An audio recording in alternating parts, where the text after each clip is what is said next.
பட்டபுரமும் கோவை செவ்வாயில் பனித்த சடையும் கோவை செவ்வாய்க்கும் சிரிப்பும் பனித்த சடையும் பவளம் போல் நெற்றியில் வாழ்வின் நீரும் இனித்த முடைய விழுத்த பொற்பாதம் காணப்பெற்றால் மனித்த பிறவியும் வேண்டுவதே இம்மாநிலத்தே. கணபதியின் பதம் பணிந்து உமை போற்றும் வரம் பெறுவோம்.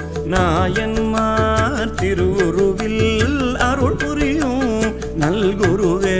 அப்பர் பெருமான் இந்த மாநிலத்துல பிறந்ததற்கு அடுத்த பிறவி எடுக்கிறதுக்கு வேண்டாரு. எதுக்கு? இந்த ஆருத்ரா தரிசனத்தை தரிசனம் பண்றதுக்கு. அப்பேற்பட்ட ஆருத்ரா தரிசனம் நம்ம திருவெண்ணநல்லூர் மெய்கண்டார் மடத்துல வருகிற 3ஆம் தேதி மகா அபிஷேகம் நடக்க பொழுது நம்ம பக்தி ஒளி சேனல்ல நேரடியா ஒளிபரப்பாகிறது. இதை நம் பக்தி ஒளி நேயர்களும் மற்றும் உண்டான எல்லார்களும் பகிர்ந்து தரிசனம் பண்ணி பேரானந்த பெருவாழ்வு பெற்றுடைய பெருமானின் திருவடிகளை போற்றி வணங்கி வணங்குகின்றோம். சிவாய திருச்சிற்றம்பலம். நமச்சிவாய.